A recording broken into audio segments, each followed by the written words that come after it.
Seguimos con La Hora Clave.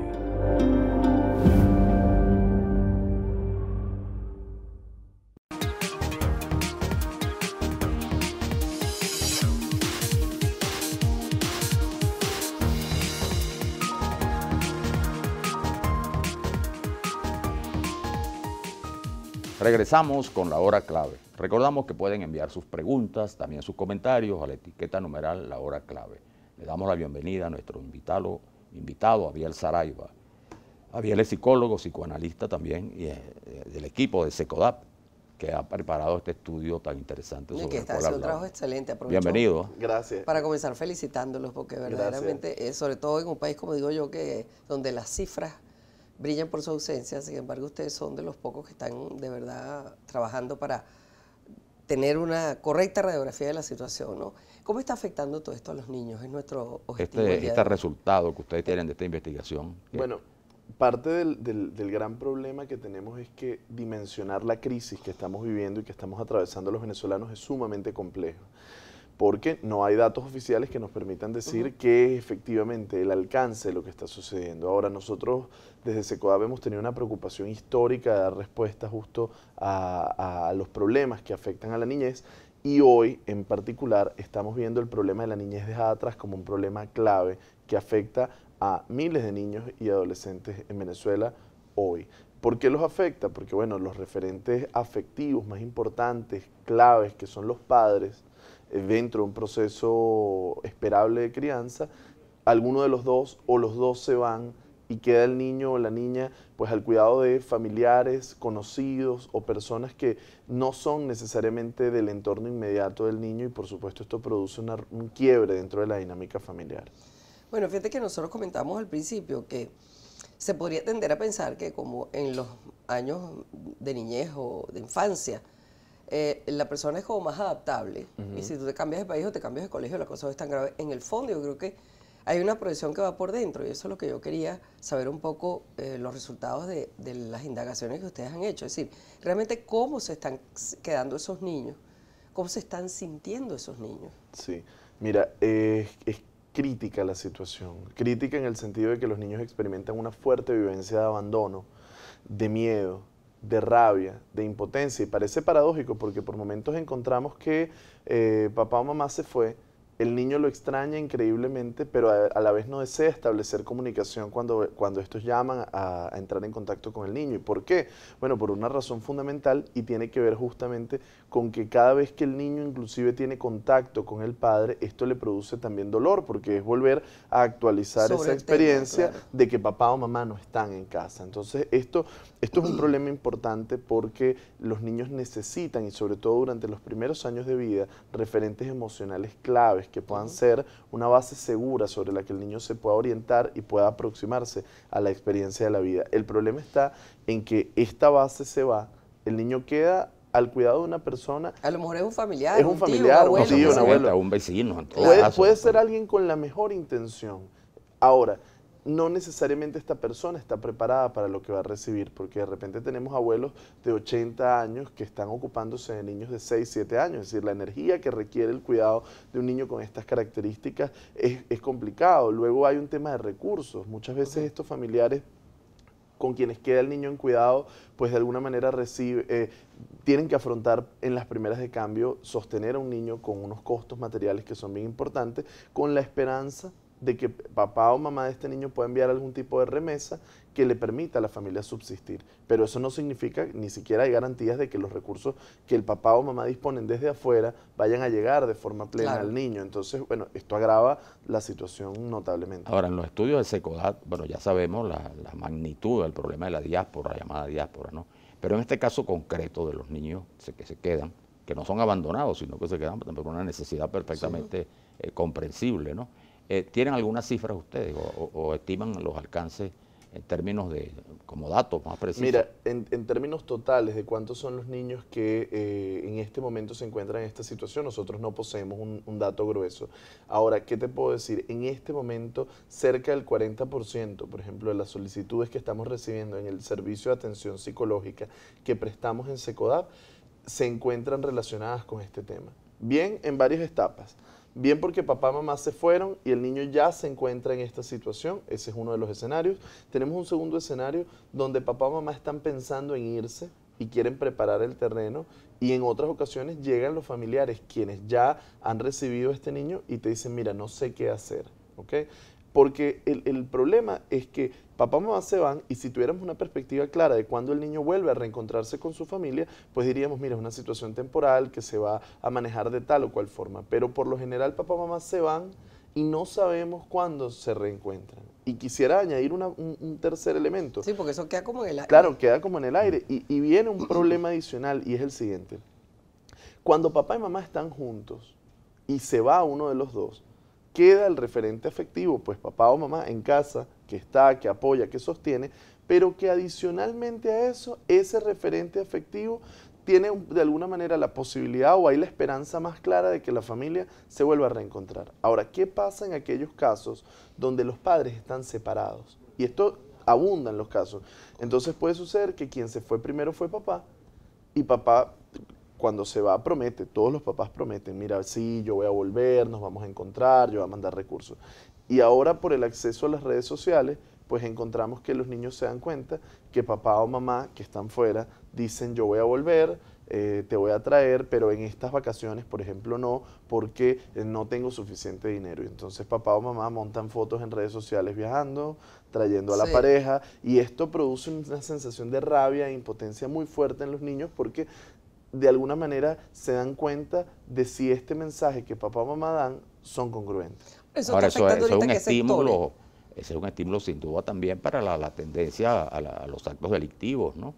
Mira, a la deserción escolar y también a las prácticas delictivas de los jóvenes, que es un problema muy grave en el país. Sobre todo creo que este problema, por la cantidad de ansiedad que genera, aleja al niño de su foco en relación a las actividades escolares. Es decir, el niño está poco interesado por lo que pasa en clases, poco interesado por lo que pasa fuera de su dolor. Entonces, parte del problema que atravesamos en ese sentido es cómo hacer que el niño se interese por lo que está pasando acá cuando está viviendo con la atención puesta afuera sobre un problema que no puede solucionar. Entonces, tenemos un niño que habitualmente, ¿qué le dice a la gente? Ya va a pasar, esto va tranquilo, esto es un ratico, pero no medimos un impacto, y me gustaría poder hablarlo con ustedes porque creo que es clave para quienes nos escuchan. Claro. No hacer promesas que no se pueden cumplir. Es delicadísimo el tema de lo que se le promete a un niño que está en esta situación. Porque si papá o mamá prometen el mes que viene, en 2 meses, yo te voy a buscar, es preferible hablar con la verdad. Claro. Es decir, los niños responden bien a la verdad. Por supuesto, no podemos tener la expectativa de que el niño no va a sentir dolor ante una experiencia tan dolorosa, pero lo que debemos hacer es decirles la verdad. Mira, todavía no sé, cuando yo esté allá y pueda estimar claramente cuándo te puedo traer, en esa ocasión yo te voy a traer. Claro, porque sería el doble de doloroso. Si no, totalmente. Si no, sería víctima de un engaño también. Claro, y pasa la mayoría de las veces. Del engaño. Papá o mamá se van y prometen, con la intención de aliviar el dolor que el niño siente hoy, prometen al niño, mira, tranquilo, yo voy a volver, en diciembre nos vamos a ver, en tal momento en las vacaciones, y cuando esta promesa no se cumple, el dolor es el doble, porque es el dolor de la partida más el dolor del engaño. Entonces, creo que papá y mamá, cuando toman la decisión de irse, que no es una decisión que ni siquiera nosotros cuestionamos, porque la crisis es muy compleja, deben pensar muy bien qué es lo que van a hacer y cómo lo van a manejar, porque esto no solo se trata de comprar el pasaje, de cuántas maletas y cuál es el destino al que se va a llegar. De lo que se trata también es pensar en quiénes quedan atrás. Porque podemos tener a los abuelos que perfectamente aceptan y responden, sí, bueno, yo me ocupo del niño. Que a lo mejor se quedan de mil amores, pero... Claro, pero lo dicen además con la intención de apoyar, pero realmente estas personas están preparadas para hacerse cargo del niño. ¿Qué es lo que yo estoy dejando detrás? Es decir, ¿ciertamente la única opción es irme solo o hay otras posibilidades? Fíjate una cosa, Abel, se ha notado inclusive, se lo he escuchado decir a investigadores que han trabajado este tema, que incluso en ciertos sectores sociales donde las necesidades son mayores, donde hay prácticamente indigencia, el problema de dejarlos con abuelos o otros familiares es casi que tan grave como dejarlos solos, porque hay casos en los cuales los abuelos son más vulnerables que los propios niños.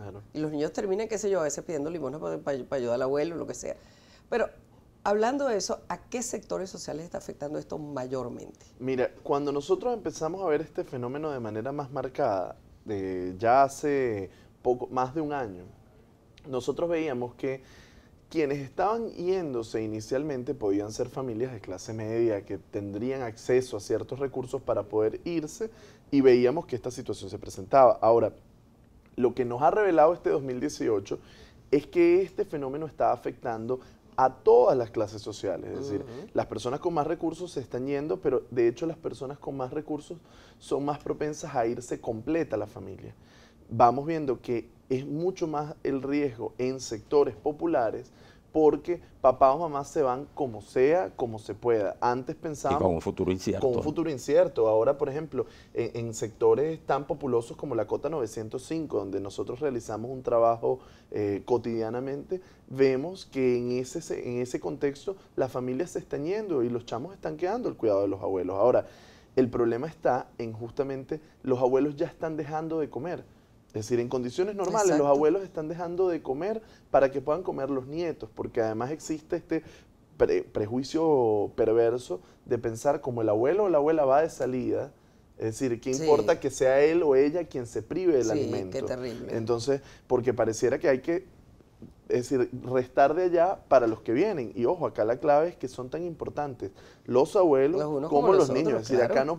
acá no podemos separar ese tipo de decisiones. Entonces, bueno, tenemos por supuesto que esto es una realidad que se ha vuelto cotidiana. De hecho, hace un par de años, hace 3, 4 años, no pensábamos en esto. Nosotros desde SECODAP, escuchando testimonios de otras organizaciones en Centroamérica, descubrimos un poco, oye, para nosotros el tema de la migración nunca había sido tan importante, ahora lo empezamos a considerar, y cuando comenzamos a pensar en el tema nos hemos dado cuenta que además nosotros tenemos una realidad muy particular. Colombia atravesó un proceso como este, donde muchas veces las personas viajaban desde Colombia y dejaban sus hijos al cuidado, y luego cuando reunían ciertos recursos podían traerlos.